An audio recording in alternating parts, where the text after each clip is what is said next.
আসসালামু আলাইকুম। প্রিয় নবম শ্রেণীর শিক্ষার্থী বন্ধুরা, আশা করি তোমরা যার যার অবস্থানে সুস্থতার সাথে ও সুরক্ষার সাথে জীবনযাপন করছো। আমিও আল্লাহর অশেষ মেহেরবানিতে এবং তোমাদের দোয়ার বরকতে ইনশাআল্লাহ সুস্থতার সাথে আছি। প্রিয় শিক্ষার্থী বন্ধুরা, ফেসবুক লাইভ ক্লাসে আমি তোমাদের সাথে আছি মোহাম্মদ জিয়াউল হক, সহকারী শিক্ষক, মিরপুর বাংলা উচ্চ মাধ্যমিক বিদ্যালয়।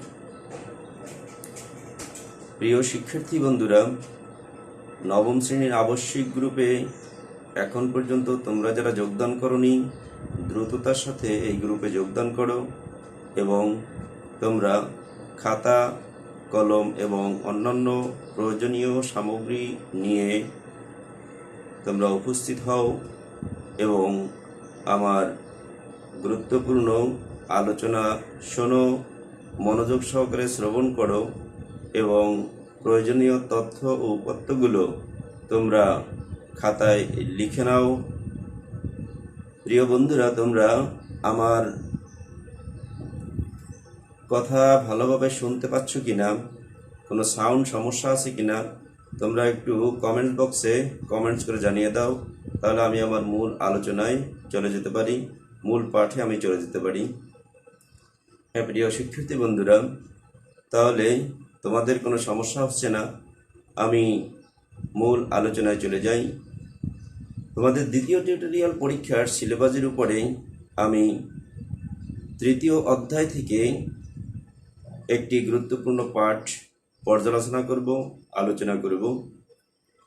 ইসলাম ও নৈতিক শিক্ষা বিষয়ের তৃতীয় অধ্যায়ের পাঠ 6 থেকে আমি আলোচনা করব। প্রিয় শিক্ষার্থী বন্ধুরা, মহান আল্লাহ তাআলা এই মানব জাতিকে একই রকমভাবে সৃষ্টি করেননি। কাউকে ধনী হিসাবে বানিয়েছেন, কাউকে মধ্যম পন্থা হিসাবে বানিয়েছেন, কাউকে নিম্ন শ্রেণী হিসাবে বানিয়েছেন, কাউকে ক্ষমতাধর হিসাবে বানিয়েছেন, আবার কাউকে রাজা হিসাবে, কাউকে প্রজা হিসাবে। এভাবে পৃথিবীতে তার প্রয়োজনের পরিপ্রেক্ষিতে এই মানুষ সৃষ্টি করেছেন এবং তাদের দায় দায়িত্ব, কর্মপন্থা নির্ধারণ করেছেন। সুতরাং এর ভিতরে মহান আল্লাহ তাআলার জ্ঞান গর্ব গরিমা রয়েছে। কিভাবে, কোন পদ্ধতিতে, কোন পন্থায় সৃষ্টি করলে এই পৃথিবীর ভারসাম্য রক্ষা থাকবে, ভারসাম্য ঠিক থাকবে, এটি মহান আল্লাহ তাআলাই ভালো জানেন। তাহলে প্রিয় শিক্ষার্থী বন্ধুরা, আমি আজকে তোমাদের উদ্দেশ্যে যে পাঠটি নিয়ে হাজির হয়েছি সেটি হলো, তোমাদের জন্য যে পাঠ সেটি হলো মালিক ও শ্রমিকের সম্পর্ক নিয়ে আলোচনা। মালিক ও শ্রমিকের সম্পর্ক। তাহলে তোমার পাঠ শিরোনামটা লিখে নাও, মালিক ও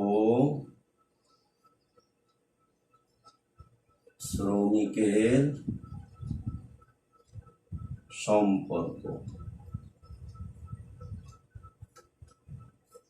তাহলে তোমরা পাঠ শিরোনামটা খাতায় তুলে নাও, মালিক ও শ্রমিকের সম্পর্ক, এটি আমাদের পাঠ শিরোনাম।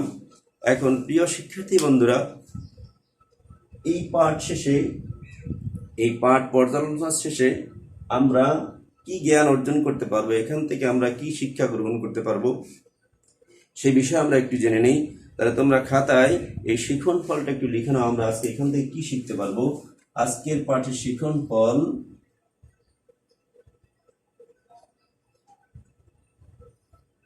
এক নম্বরে শিখন ফলটি হবে যে মালিক ও শ্রমিকের সংজ্ঞা বলতে পারবে। আমরা আলোচনা শেষে মালিককে, শ্রমিককে, এটির পরিচয়, এটি সংজ্ঞা আমরা বলতে পারবো।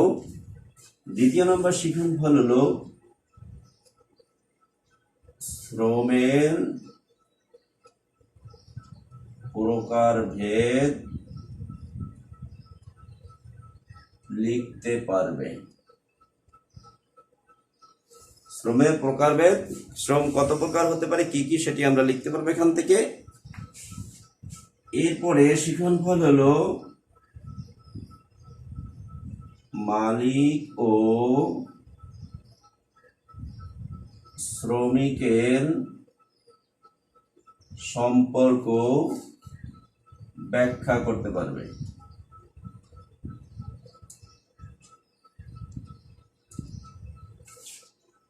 মালিক এবং শ্রমিকের সম্পর্ক ব্যাখ্যা করতে পারবে। চতুর্থ শিক্ষণফল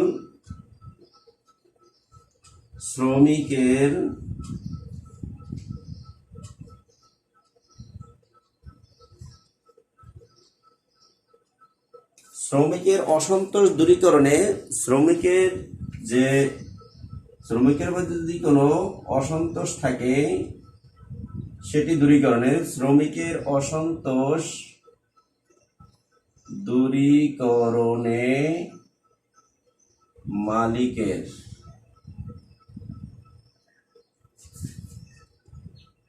ভূমিকা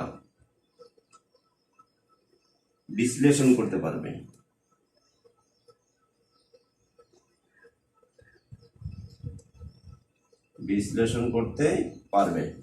তাহলে আজকের এই মালিক এবং শ্রমিক সম্পর্কে যে টপিক রয়েছে, টপিক আলোচনার শেষে আমরা এই জিনিসগুলো এখান থেকে জ্ঞান অর্জন করতে পারবো, এটি আমরা শিক্ষা গ্রহণ করতে পারবো।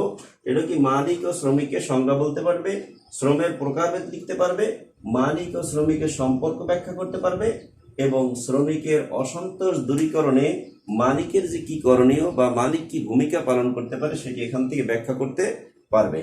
তাহলে আমরা এই শিক্ষণফলটা এখান থেকে অর্জন করতে পারবো, এতটুকু আমরা জ্ঞান এখান থেকে অর্জন করতে পারবো। তাহলে প্রিয় শিক্ষার্থী বন্ধুরা, আমরা এই শিক্ষণফলটি অবশ্যই খাতায় তুলে নিয়েছি, এখন এটি আমরা মুছে ফেলি। এরপরে আমরা পর্যায়ক্রমে আমাদের পর্যালোচনায় চলে যাই, যে আমাদের মূল আলোচনা কি, মূল ব্যাখ্যা কি, সেটা আমরা এখান থেকে আলোচনা করি।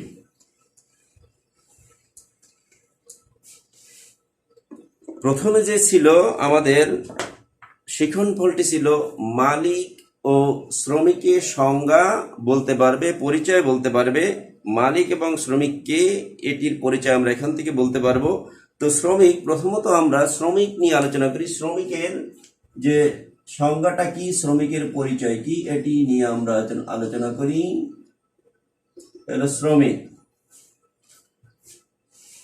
শ্রমিকের ইংরেজি প্রতিশব্দ হলো লেবার। শ্রমিকের ইংরেজি প্রতিশব্দ লেবার, আর আরবিতে বলা হয় আল আমেল। তাহলে আমরা একটু লিখে নেই, শ্রমিকের এটির ইংরেজি প্রতিশব্দ কি,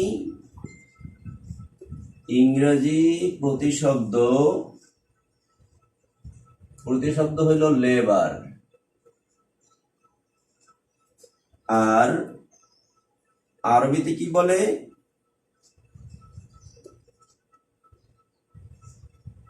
আরবি হলো আল আমেল।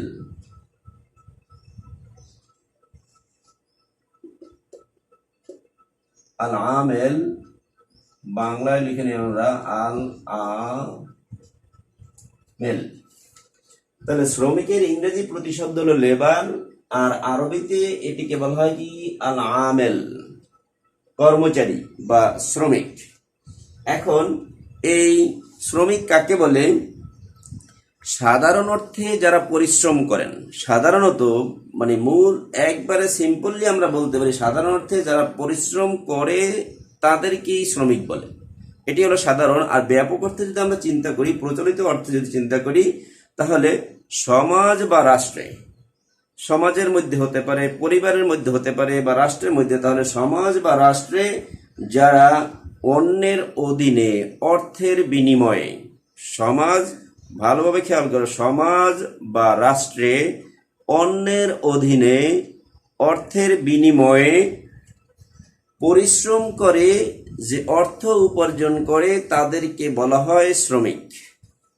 পেটের ক্ষুধায়, পরিবারকে চালানোর জন্য, নিজের পেটকে শান্তি দেওয়ার জন্য, পেট ক্ষুধা মুক্ত রাখার জন্য প্রত্যেকেই চেষ্টা চালিয়ে যায়। এজন্য সে সমাজের মধ্যে কাজ করতে পারে, রাষ্ট্রের মধ্যে কাজ করতে পারে। এভাবে কোনো না কোনোভাবে যদি কাজ করে এবং এর বিনিময়ে সে অর্জন করে, এটি হলো শ্রমিক। সারা বিশ্বে বা বাংলাদেশের প্রেক্ষাপটে প্রতিটি মানুষই শ্রমিক, প্রত্যেকটা মানুষই শ্রমিক। সে রাজা হোক, প্রজা হোক, ইসলামের পরিভাষা, ইসলামের দৃষ্টিকোণ থেকে প্রত্যেকেই শ্রমিক। সুতরাং কিন্তু বাংলাদেশের আইনে, বাংলাদেশের প্রেক্ষাপটে এই শ্রমিক আইনে সবাই কিন্তু শ্রমিক নয়। যে লেবার আইনের 2-65 ধারায় সেখানে বলা আছে যে রাষ্ট্রের সবাই শ্রমিক নয়, কিন্তু যারা সরকারি, আধা সরকারি, স্বায়ত্তশাসিত বা যে কোনো প্রতিষ্ঠানে সে চাকরিজীবী সকলকেই শ্রমিক বলা হয়। কিন্তু যারা প্রশাসনিক পর্যায়ে যারা নিয়োজিত আছেন, যারা প্রশাসনিক পর্যায়ে কর্মকাণ্ড পরিচালিত করেন, তারা কিন্তু প্রকৃতপক্ষে শ্রমিক নয়। এটি আমাদের বাংলাদেশের লেবার আইনের 2-65 দ্বারা উল্লেখ আছে। কিন্তু ইসলামের দৃষ্টিকোণ থেকে, ইসলামী পরিভাষায় আমরা সবাই শ্রমিক, সে রাজা হোক আর প্রজা হোক, এটি আমাদের জানা দরকার। তো এই জন্য তাহলে আমরা শ্রমিক কাকে বলে, শ্রমিক বলতে আমরা কি বুঝি, এটি আমরা বুঝতে পেরেছি। এবারে আমরা মালিক নিয়ে আলোচনা করি। মালিক কাকে বলে? মালিক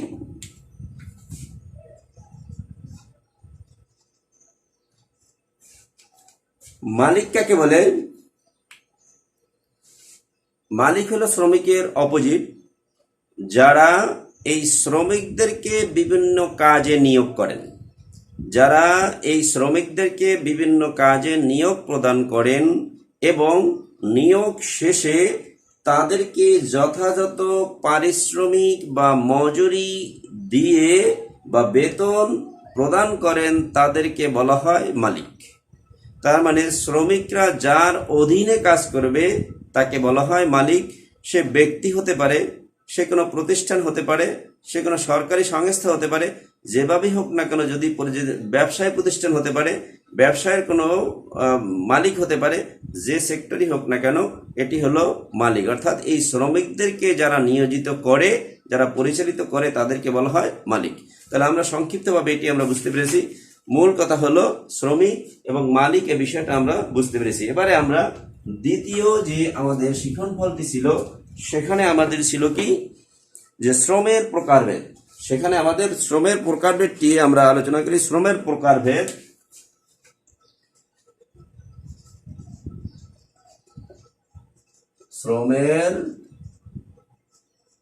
শ্রমের প্রকারভেদ। শ্রম কত প্রকার? শ্রমের প্রকারভেদ হলো, শ্রম হলো 3 প্রকারের। শ্রম কত প্রকার? শ্রম হলো মোট 3 প্রকার। একটা হলো, প্রথম হলো শারীরিক শ্রম। প্রথমে আমরা খেয়াল করি, প্রথম যে প্রকারভেদটি, এটি হলো কি,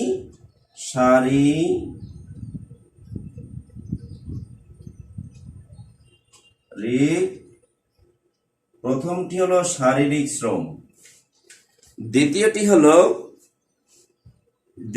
হলো শৈল্পিক শ্রম।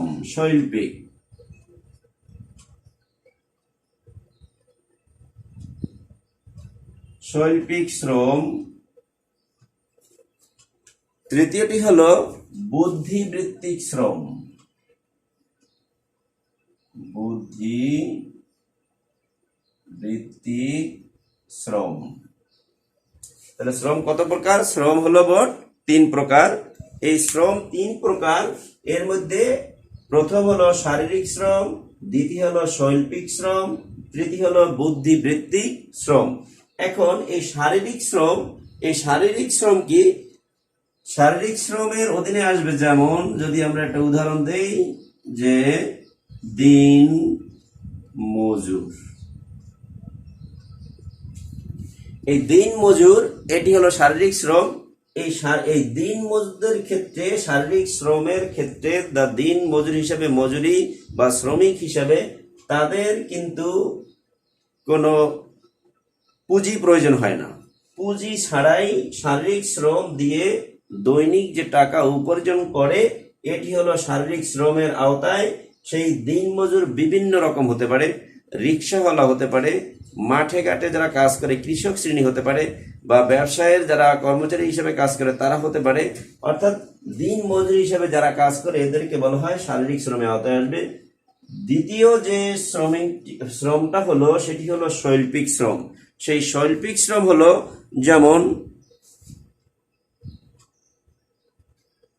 যেমন আমরা এখানে উল্লেখ করতে পারি, শৈল্পিক শ্রম হলো বিভিন্ন অঙ্কন, যারা অঙ্কন কাজ করেন, তারপরে এই স্থাপনা যারা তৈরি করেন,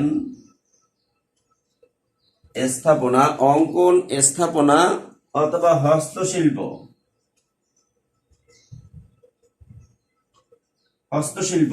এটি শৈল্পিক শ্রম। অর্থাৎ এই শিল্পীদের যে কাজ, রং তুলি দিয়ে যা বিভিন্ন ভাবে যে কর্মকাণ্ড করেন, সেখানে শারীরিক পরিশ্রমের কোনো বালাই নেই, শারীরিক পরিশ্রম এখানে প্রয়োজন নেই।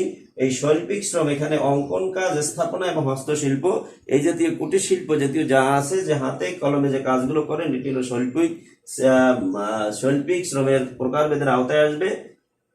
তৃতীয়ত হলো বুদ্ধিবৃত্তিক শ্রম। বুদ্ধিবৃত্তিক শ্রম যে বুদ্ধি দিয়ে, কিন্তু এখানে বুদ্ধির বিনিময়ে যেমন এই বুদ্ধির কাজে জড়িত থাকে শিক্ষক, ডাক্তার,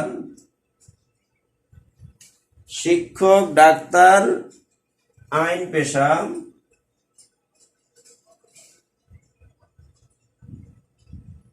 সাংবাদিক, এরা হলো বুদ্ধিবৃত্তিক। অর্থাৎ বুদ্ধির মাধ্যমে যারা পরিচালিত করে, বুদ্ধির মাধ্যমে যে শ্রম পরিচালিত করে, এটি এর আওতায় আসবে।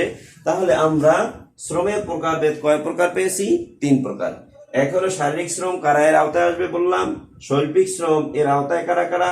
বুদ্ধিবৃত্তিক শ্রম, এর আওতায় কারা কারা। অর্থাৎ এই শ্রমকে এভাবে কয় প্রকার? 3 প্রকারে বিভাজন করা যায়, 3 প্রকারে লিপিবদ্ধ করা যায়। তাহলে শিক্ষার্থী বন্ধুরা, আমরা তাহলে এটি বুঝতে পেরেছি। এখন আমরা দেখি পরবর্তী ধাপে, তৃতীয় ধাপে আমাদের কি ছিল।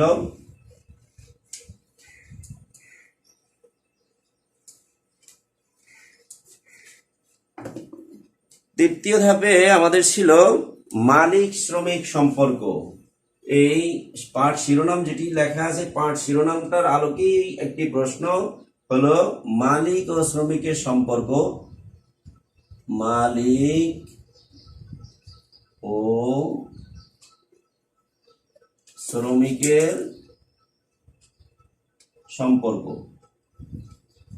মালিক ও শ্রমিকের সম্পর্ক ব্যাখ্যা করতে পারবে। মালিক এবং শ্রমিকের মধ্যে কি সম্পর্ক হওয়া উচিত, কোন ধরনের তাদের মধ্যে সম্পর্ক থাকা প্রয়োজন, সেই বিষয়ে আমরা আলোচনা করব। আমরা পয়েন্ট বাই পয়েন্ট, অর্থাৎ গুরুত্বপূর্ণ পয়েন্ট আকারে আমরা আলোচনা করি, তাহলে সুবিধা হবে। প্রিয় শিক্ষার্থী বন্ধুরা, তোমরা অবশ্যই এই গুরুত্বপূর্ণ পয়েন্টগুলো তোমরা খাতায় লিখে নিবে, তাহলে তোমাদের এটি মুখস্থ করতে এবং বুঝতে সুবিধা হবে। তাহলে এই মালিক এবং শ্রমিক, আসলে বাংলাদেশ সহ সারা বিশ্বের প্রেক্ষাপটে মনে হয় মালিক এবং শ্রমিক বললে উভয়ের মধ্যে মনে হয় বড় ধরনের একটি পার্থক্য এখানে লক্ষ্য করা যায়। মালিক তার মানে হলো প্রভুর ন্যায় তিনি আচরণ করেন, আর যিনি শ্রমিক তার সাথে ভৃত্যের ন্যায় আচরণ করেন, অর্থাৎ একবারে নিম্ন শ্রেণীর লোক হিসেবে তাকে চিহ্নিত করা হয়। কিন্তু ইসলাম এটিকে অনুমোদন দেয় না, এটিকে কোনোভাবেই গ্রহণযোগ্য হিসেবে মনে করে না। পৃথিবীর সকল মানুষ, রক্তে মাংসে গড়া মানুষ একই রকম, কিন্তু মহান আল্লাহ তাআলা তার প্রয়োজনের পরিপ্রেক্ষিতে এই পৃথিবীর ভারসাম্য রক্ষা করার জন্য, পৃথিবী যাতে বিশৃঙ্খলা সৃষ্টি না হয় এভাবে পরিচালিত করার জন্য কাউকে ক্ষমতা দিয়েছেন, কাউকে বড় বানিয়েছেন, কাউকে বড়লোক বানিয়েছেন, কাউকে ধনী বানিয়েছেন, আবার কাউকে মধ্যম পন্থায় সৃষ্টি করেছেন, আবার কাউকে নিম্ন শ্রেণীর বানিয়েছেন। সুতরাং এভাবে এই পৃথিবীর ভারসাম্য রক্ষা করার জন্য, ভারসাম্য ঠিকভাবে পরিচালিত করার জন্যই মহান আল্লাহ তাআলা এভাবে মানুষদেরকে বানিয়েছেন। সুতরাং এর পিছনে, অর্থাৎ এই তাদের মধ্যে কেমন সম্পর্ক হওয়া উচিত, ইসলামের দৃষ্টিকোণ থেকে কিভাবে সম্পর্ক থাকলে এই বৈষম্য তৈরি হবে না এবং গন্ডগোল বেঁধে যাবে না, তাদের মধ্যে মতানৈক্য সৃষ্টি হবে না, তাদের মধ্যে মতভেদের সৃষ্টি হবে না, এজন্য এই মালিক এবং শ্রমিকের সম্পর্ক কি হওয়া উচিত, এটি আমরা পর্যায়ক্রমে একটু দেখি, আলোচনা করি। 1 নম্বর সম্পর্কই আমরা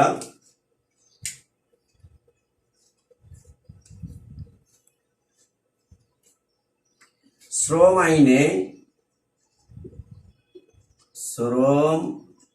আইনে প্রভু ও ভৃত্যের ন্যায়।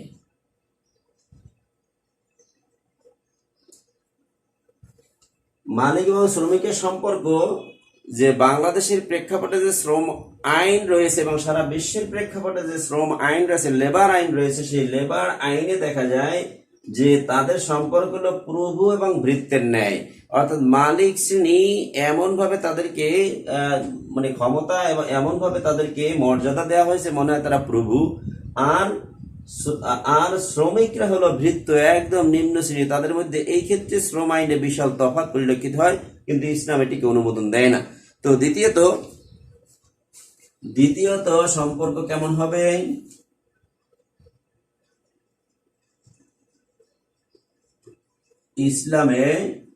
ইসলামে এটি হবে, ইসলাম হলো ভ্রাতৃত্বের সমতুল্য।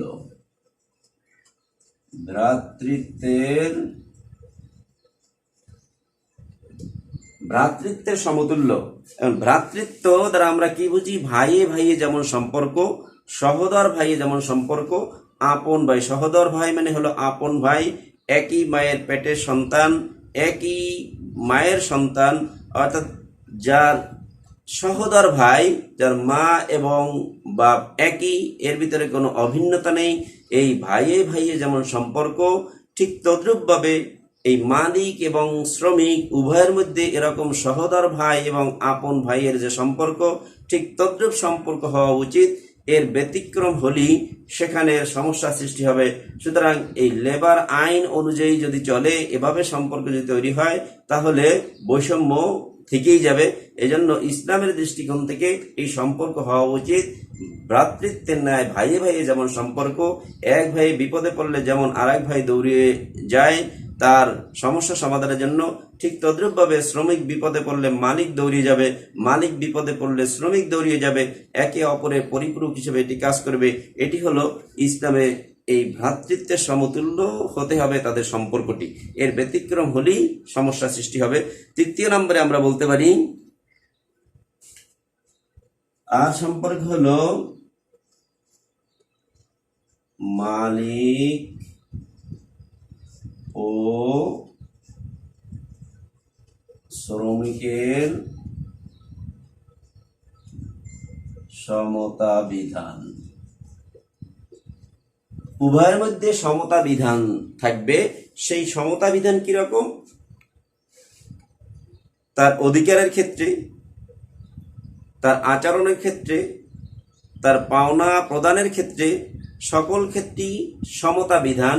সেই সমতা বিধানের উৎকৃষ্ট উদাহরণ আমরা দেখতে পাই। যদি আমরা একটা উদাহরণ দেই, তাহলে আমাদের কাছে এটি আরো স্পষ্ট হয়ে যাবে কিরকম সমতা, কিরকম সমমর্যাদা, কিরকম পদমর্যাদা একই রকম মালিক এবং শ্রমিকের মধ্যে হতে পারে।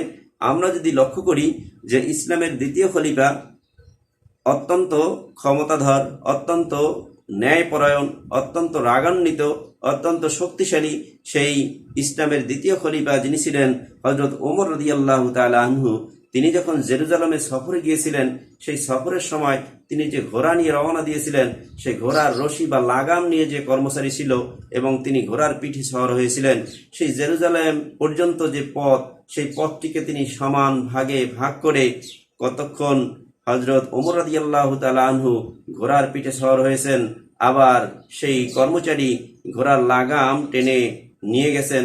আবার কখনো সেই ওমর রাদিয়াল্লাহু তাআলা আনহু এই কর্মচারীকে ঘোড়ার পিঠে তুলিয়েছেন, আবার ওমর রাদিয়াল্লাহু তাআলা আনহু তিনি ঘোড়ার লাগাম টেনে এভাবে তিনি যে সমতা, অর্থাৎ প্রত্যেকেরই যে সমান অধিকার রয়েছে, এটি যে উদাহরণের মাধ্যমে দেখিয়েছেন। সুতরাং মালিক এবং শ্রমিকের সম্পর্ক এমনই হওয়া উচিত যেমন দৃষ্টান্ত দিয়েছেন হযরত ওমর রাদিয়াল্লাহু তাআলা আনহু। চতুর্থত আমরা বলতে পারি, চতুর্থত যে মালিক ও শ্রমিক একে অপরের পরিপূরক। মালিক ও শ্রমিক একে অপরের পরিপূরক। মালিকের প্রয়োজনে শ্রমিক আর শ্রমিকের প্রয়োজনে মালিক। এখন মালিক যদি মনে করে যে আমি স্বয়ংসম্পূর্ণ, আমার বিশাল সম্পত্তির মালিক, আমি বিশাল অট্টালিকার মালিক, আমি বিশাল ব্যবসা প্রতিষ্ঠানের মালিক, এমন যদি মনে করে যে শ্রমিকের সাথে যদি এরকম আচরণ করে, তাহলে তিনি শ্রমিক কখনো পাবেন না। আবার শ্রমিক যদি এমন আচরণ করে মালিকের সাথে, কাজ না করার মতো কোনো আচরণ করে, তাহলে এই শ্রমিকও কোনো কাজ কখনোই পাবেন না এবং তার প্রয়োজন তিনি মেটাতে পারবেন না। এজন্য মালিক এবং শ্রমিক হবে একে অপরের পরিপূরক। কারণ কোনোভাবেই একজন মানুষ স্বয়ংসম্পূর্ণ নয়, সে যতই টাকা পয়সার অধিকারী হোক না কেন। সুতরাং স্বয়ংসম্পূর্ণ হতে হলে তিনি কারো না কারো কাছেই তার শরণাপন্ন হতে হবে, তার সাহায্য নিতে হবে। যেমন যদি আমরা একটি উদাহরণের মাধ্যমে যদি আমরা বলি যে একজন মালিক, তিনি 5 তলা 7 তলা বিল্ডিং অট্টালিকার মালিক, কিন্তু সর্বনিম্ন একটা উদাহরণ দিয়ে যদি আমরা এটিকে বলি যে তার 5 তলার বা 7 তলার বা যে কোনো একটা ফ্লোরের যে টয়লেট বা বাথরুমের এমন সমস্যা হয়েছে, সেখানে জাম হয়ে গেছে। এখন সেই ক্ষেত্রে এই সুইপার ব্যতীত তার এটি সমাধান করার কোনো রাস্তা নেই, কোনো সুযোগ নেই। এখন সুইপার সর্বনিম্ন শ্রেণীর।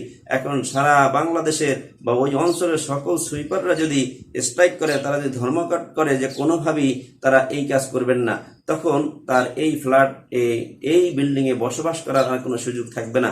সেজন্য প্রত্যেকেই প্রত্যেকের পরিপূরক। এটি আমরা নিম্ন শ্রেণীর দিয়ে দিলাম। এভাবে রিক্সাওয়ালা, রিক্সা ছাড়া তিনি কোথাও যেতে পারছেন না, গাড়ি ছাড়া তিনি কোথাও যেতে পারছেন না, গাড়ির ড্রাইভার ছাড়া তিনি কোথাও যেতে পারছেন না। এভাবে দেখা যায় কোনো না কোনোভাবে একজন আরেকজনের উপর নির্ভরশীল। সুতরাং এই মালিক এবং শ্রমিক একে অপরের পরিপূরক। এটি অনুধাবন করতে পারেনি, এই মালিক এবং শ্রমিকের সম্পর্ক আরো প্রগাঢ় হবে, আরো মজবুত হবে। সুতরাং এটি আমাদের স্মরণ রাখা দরকার। সর্বশেষ যেটি সম্পর্ক কিরকম হবে, যে মালিক ও শ্রমিক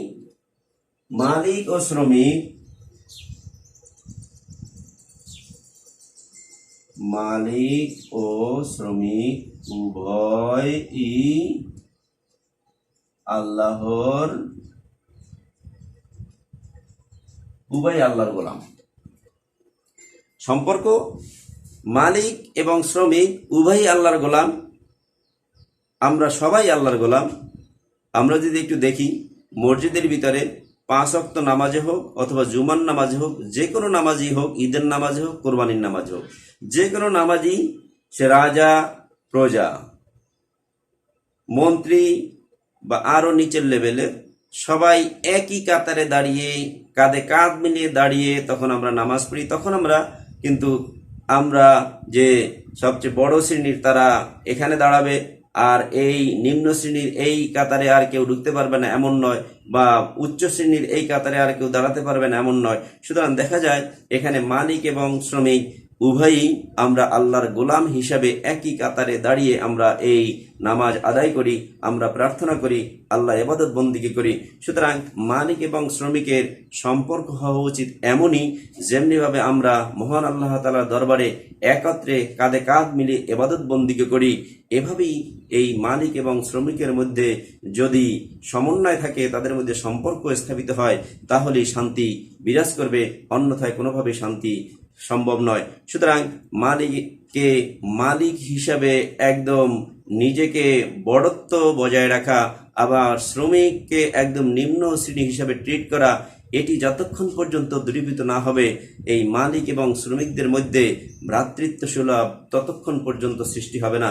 সুতরাং ভ্রাতৃত্বের বন্ধন আবদ্ধ করার জন্য, ভ্রাতৃত্বের বন্ধনে এটি প্রতিষ্ঠা করার জন্য আমাদেরকে অবশ্যই এই ইসলামের পন্থা অনুযায়ী এই মালিক এবং শ্রমিকের এই সম্পর্ক আমরা আদায় করব, সম্পর্ক আমরা তৈরি করব, এটি অবশ্যই আমরা খেয়াল রাখবো। তাহলে প্রিয় শিক্ষার্থী বন্ধুরা, আমরা মালিক এবং শ্রমিকদের সম্পর্ক কেমন হওয়া উচিত এটি আমরা এর মাধ্যমে বুঝতে পেরেছি।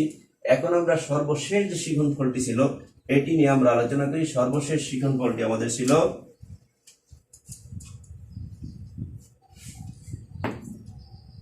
আমরা একটু লিখে নেই কি ছিল। মালিক ও শ্রমিক, অর্থাৎ এখানে 4র্থ নম্বরে ছিল শ্রমিকের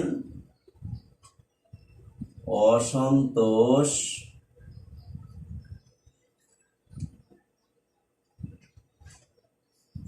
দূরীকরণে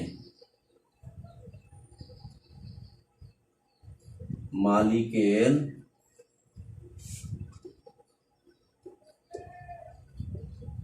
ভূমিকা কি, এটা বিশ্লেষণ।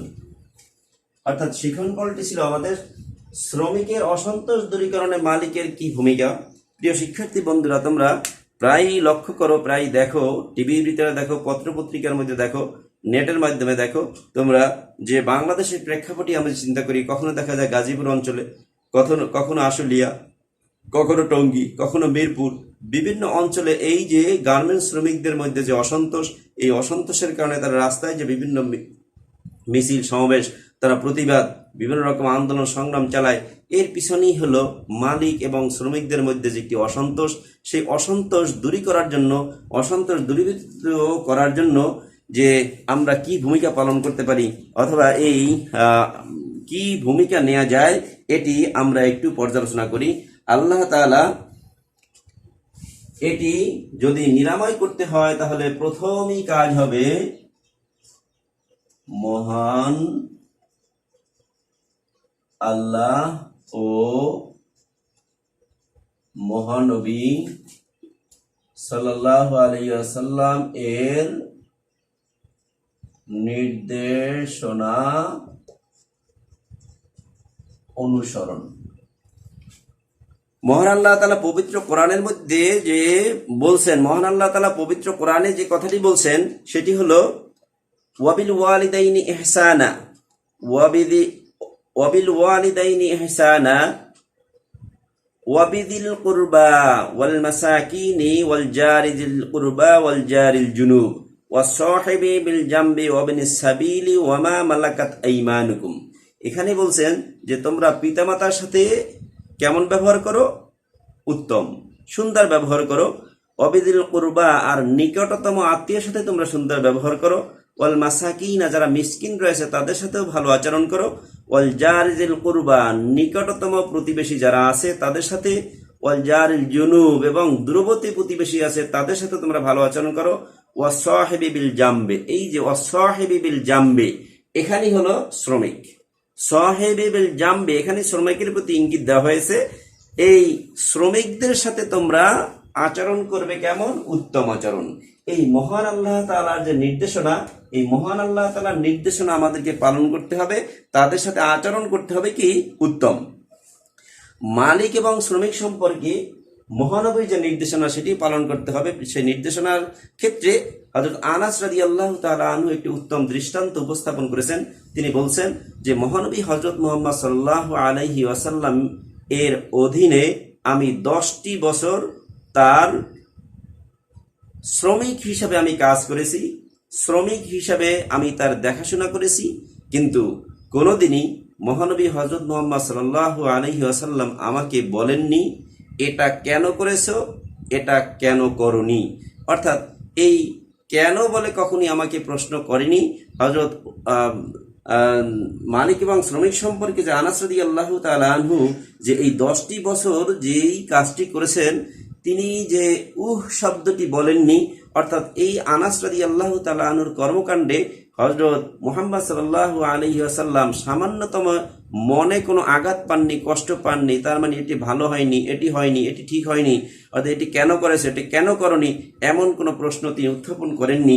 সুতরাং এর মাধ্যমেই বলা যায় যে এমনকি এটা তো বলেনই নাই, যখন দেখা গেছে যে আনাস রাদিয়াল্লাহু তাআলা যখন কাজ করে শেষ করতে পারেন না, অনেক কষ্ট মনে হচ্ছে, তখন মহানবী সাল্লাল্লাহু আলাইহি সাল্লাম নিজেই এই আনাস রাদিয়াল্লাহু তাআলার কাজে সাহায্য করেছেন, তার কাজ নিজে হাতেও এটি করে দিয়েছেন। সুতরাং তিনি দেখিয়েছেন শুধু শ্রমিকরাই শুধুই করে যাবে, আর মালিক শুধু দেখে দেখে চেয়েছে এটি দেখবে, এটি অবলোকন করবে, এটি পর্যবেক্ষণ করবে, শুধু তাই নয়, বরং মালিকের কাজ হলো যখন সে কোনোভাবেই কাজটি একা করতে পারে না, তোর কাজে সাহায্য করা, হেল্প করা, তাকে একটু মানসিকভাবে, শারীরিকভাবে এভাবে তাকে একটু তাকে সাহায্য করা, এটি মহান আল্লাহ এবং মহানবী সাল্লাল্লাহু আলাইহি সাল্লাম যে নির্দেশনা, এই নির্দেশনা পালন করলে মালিক এবং শ্রমিকদের মধ্যে এই বৈষম্য থাকবে না, এটি দূরীভূত হবে। দ্বিতীয় নম্বরে আমরা বলতে পারি শ্রমিকের যথাযথ মজুরি প্রদান। শ্রমিকের যথাযথ মজুরি প্রদান, একজন শ্রমিকের কি পরিমাণ মজুরি হতে পারে এটি বিজ্ঞজন, একজন মালিক, একজন জ্ঞানী বিজ্ঞজন তিনি অনুধাবন করবেন, বুঝবেন আসলে তার কি পারিশ্রমিক হতে পারে। এই পারিশ্রমিকের কোনোভাবেই কম দেয়া যায় না, কম দেয়া যাবে না। যেমন অনেকেই ঢাকা শহরে আমরা লক্ষ্য করি, তোমরাও লক্ষ্য করো বা তোমরাও হয়তো করো, যে কোনো রিক্সাওয়ালা যখন দেখো তখন বলে, এই রিক্সা যাবে, বাস তোমরা রিক্সায় উঠে বসলে। কোথায় যাবে, কত টাকা ভাড়া, কোনো কিছুই আমরা অনেকেই বলি না, রিক্সায় উঠে বসে যাই। এবং অনেক দূর যাওয়ার পরে তার ভাড়া হয়তো 50 টাকা, কিন্তু তাকে 30 টাকা দিয়েই তার সাথে কি আমরা বাগ বেতনটায় জড়িয়ে যাই। এজন্য এই যথাযথ মজুরি, কি পরিমাণ মজুরি হওয়া উচিত, কি হওয়া উচিত, এটি বিবেক বলে দেয়। সুতরাং এই বিবেক অনুযায়ী আমাদের কাজকে, হয়তো রিক্সা, এমন রিক্সাওয়ালা আছে নতুন যে জায়গায় চিনে না, কত দূর সেটিও জানে না, হয়তো বলে ভাই আমার ভাড়া জানা নাই, আমি চিনি না, আপনি নিয়ে যান, যা ভাড়া তাই দিবেন, এমনও বলে।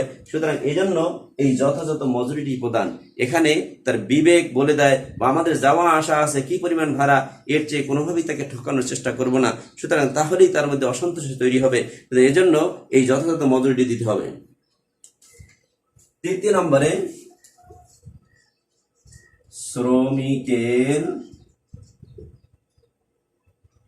শ্রমিকের যথাযথ অধিকার ও মর্যাদা। শ্রমিকের যথাযথ অধিকার মর্যাদা প্রদান।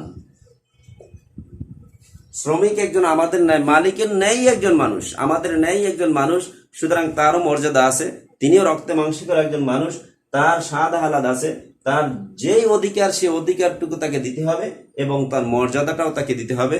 তাকে কোনোভাবেই তুচ্ছ এবং তাচ্ছিল্য করা যাবে না, তাকে সেটি আমাদের দিলেই এই অসন্তোষ তৈরি হবে না। চতুর্থ নম্বরে শ্রমিককে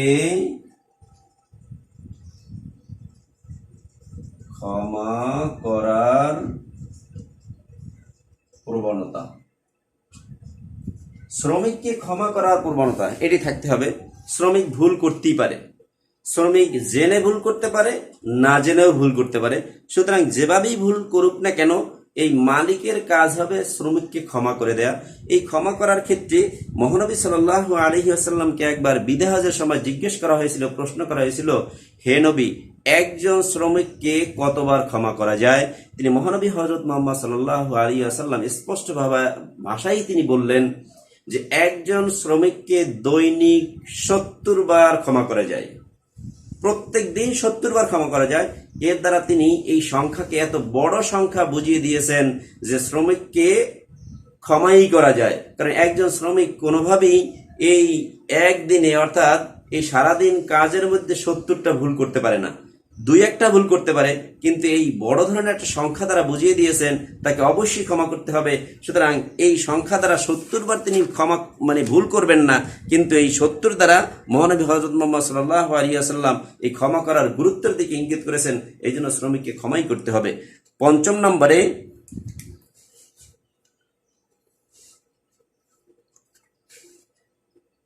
নম্বরে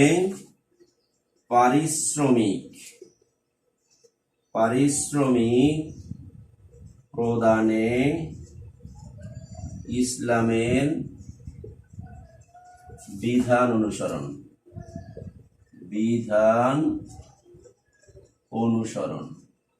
পারিশ্রমিক প্রদান,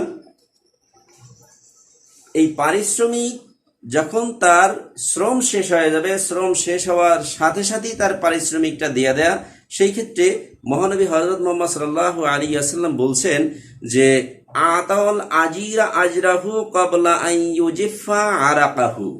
তিনি বলছেন যে শ্রমিকের পারিশ্রমিক এমন সময় দিয়ে যাও যে শ্রমিকের ঘাম শুকানোর আগেই। এই ঘাম শুকানো দ্বারা তার প্রকৃতপক্ষে ঘাম কি বোঝানো হয়নি, এই তার মানে কাজ শেষ হওয়ার সাথে সাথেই, অর্থাৎ এই ঘাম কাজ করতে করতে তার শরীরটা ঘেমে গেছে, এই ঘাম শুকানোর পূর্বেই তার পারিশ্রমিকটা দিয়ে দাও। অনেকের এমন বদ অভ্যাস রয়েছে, টাকা আছে কিন্তু তাকে ঘুরাচ্ছে, কালকে আসো, আগামী দিন আসো, আগামী পরশু দিন আসো, 2 দিন পরে আসো, এই বিকালবেলা আসো, অথচ তার কাছে টাকা আছে। কিন্তু এই যে একটা ঘুরানোর প্রবণতা, এটি কোনোভাবেই ইসলাম অনুমোদন দেয় না, গ্রহণ করে না। টাকা সমস্যা থাকতে পারে কিন্তু সেই সংখ্যাটা দেখা যায় কি কম, কিন্তু তার সাথে সুন্দরভাবে বুঝিয়ে বলে যে পুরো টাকাটা দিতে পারিনি, আজকে এই তোমার অর্ধেক বা সিংহভাগই দিয়ে দিলাম, বাকি টাকাটা আগামীকাল, সেটি বুঝের মাধ্যমে হতে পারে। কিন্তু অনেকেই দেখা যায় যে এই শ্রমিককে এভাবে তারা ঘুরাচ্ছে এবং তারা বিভিন্নভাবে তারা প্রতারিত করছে, এটি করা কোনোভাবেই কাম্য নয়।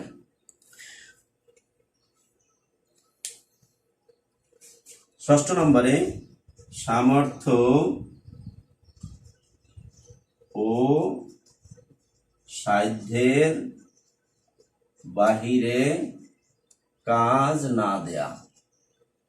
এটি অবশ্যই লক্ষ্য রাখার প্রয়োজন। একজন শ্রমিক দিনে কতটুকু কাজ করতে পারবে, কি পরিমাণ কাজ করতে পারবে, কি পরিমাণ ওজন ওয়েট বহন করতে পারবে, সেই তার সামর্থ্য এবং সাধ্যের বাহিরে কোনোভাবেই কাজ দেয়া যাবে না। যদি দেই তাহলে অসন্তোষের তৈরি হবে, এটি আমাদের লক্ষ্য করা প্রয়োজন। সুতরাং শ্রমিকদের তার সামর্থ্য এবং সাধ্যের বাহিরে কোনোভাবেই কোনো কাজ দেয়া যাবে না। মহানবী সাল্লাল্লাহু আলাইহি ওয়াসাল্লাম এটি স্পষ্টভাবে বলছেন।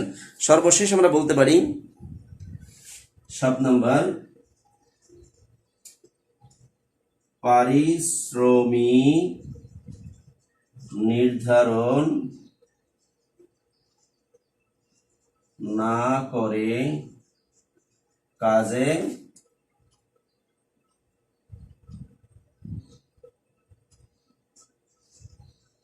যোগদান করা।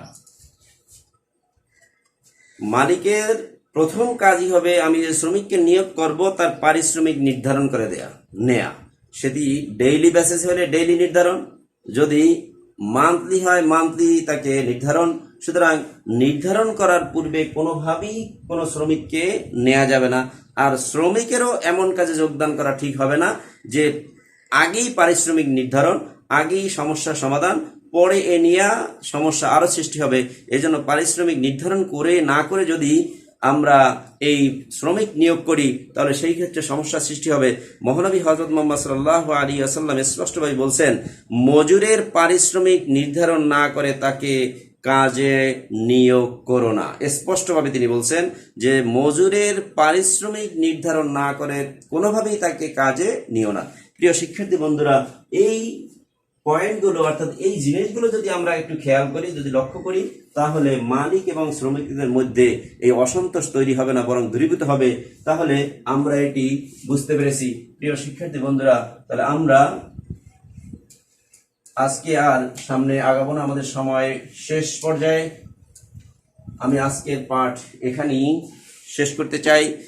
তোমাদেরকে ধন্যবাদ জানিয়ে যারা এই নবম শ্রেণী আবশ্যিক গ্রুপে যোগদান করে আমার ক্লাসটি যারা দেখেছো তাদেরকে ধন্যবাদ এবং মোবারকবাদ, এবং যারা যোগদান করতে পারোনি তারা আগামী ক্লাসে যোগদান করে এই গুরুত্বপূর্ণ ক্লাসগুলো তোমরা অনুধাবন করবে, বোঝার চেষ্টা করবে, এই আশাবাদ ব্যক্ত করে তোমাদের সর্বাঙ্গীন মঙ্গল কামনা করে তোমাদের সুস্থতা এবং সুরক্ষা এবং প্রত্যেকের জন্য দোয়া করো।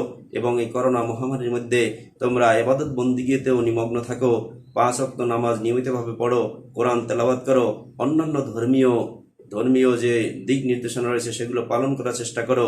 এই আশাবাদ ব্যক্ত করে তোমাদের সুস্বাস্থ্য কামনা করে আমি এখানেই আজকের পাঠ শেষ করছি। আল্লাহ হাফেজ।